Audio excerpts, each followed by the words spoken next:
Jika kamu terlempar pada kegelapan luar angkasa yang hampa, kamu akan kehilangan kesadaran dalam 15 detik dan akan mati dalam hitungan 30 detik hingga 1 menit.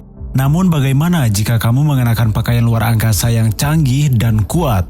Ya, itu akan memberikan kamu waktu sekitar 6 jam sebelum oksigenmu habis dan kamu masih akan mati. Lalu apa yang terjadi pada tubuhmu setelahnya? Akankah seseorang datang untuk mengambilnya?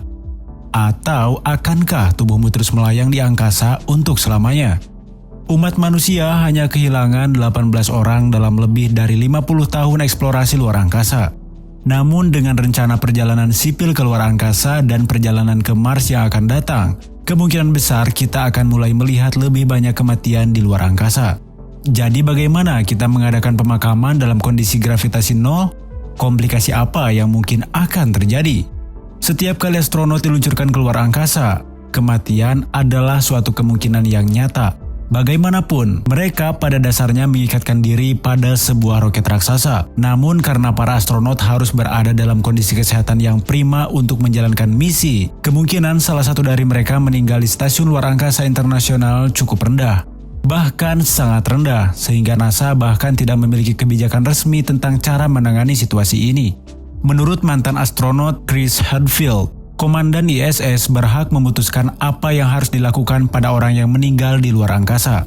Masalah pertama yang dihadapi adalah tidak ada tempat untuk menyimpan jenazah. Stasiun luar angkasa tidak dilengkapi dengan kamar mayat. Salah satu solusinya adalah dengan menyimpan jenazah dalam pakaian bertekanan dan memindahkannya ke tempat yang dingin.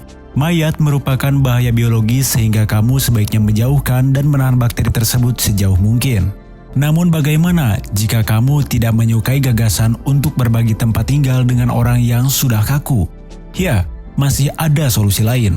Pada tahun 2005, sebuah perusahaan Swedia mengusulkan sistem yang pada dasarnya membekukan jenazah yang sudah kering, kemudian memecahnya menjadi potongan-potongan kecil jaringan beku, seperti kremasi. Hal ini akan memakan lebih sedikit ruang, menghilangkan seluruh ancaman biohazard, dan memudahkan kita untuk kembali ke bumi.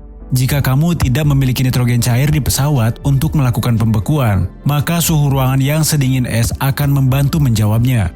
Sebenarnya setelah aku menyebutkannya, mungkinkah solusi yang paling jelas telah menatap wajah kita selama ini? Para pelaut biasanya menguburkan jenazah mereka di laut. Jadi tidak bisakah para astronot melakukan hal yang sama dan mengirim jenazah mereka ke luar angkasa?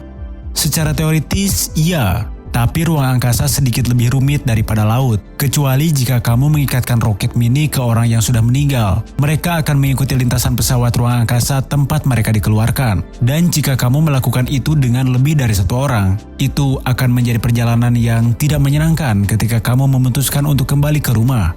Oke, jadi mungkin itu bukan pilihan terbaik. Lalu bagaimana jika kita menunggu sampai di tujuan? Kita menguburkan manusia di bumi. Jadi tentunya kita bisa melakukan hal yang sama di planet lain, bukan? Ya, penggaliannya akan sedikit berbeda, tapi itu bukan masalah utamanya. Tubuh manusia, terutama makhluk tak hidup, penuh dengan mikroba dan bakteri duniawi yang dapat mencemari tempat yang berpotensi layak huni. Bahkan pesawat luar angkasa yang menjelajahi Mars harus berulang kali dibersihkan dan disanitasi untuk melindungi planet asing dari serangga di bumi. Jadi satu-satunya cara untuk membuang jenazah dengan aman adalah melakukan kremasi. Aku harap ini tidak merusak image kehebatan perjalanan luar angkasa di matamu. Namun ini adalah kenyataan yang harus kita pertimbangkan saat kita melangkah lebih jauh ke arah era eksplorasi luar angkasa, bukan?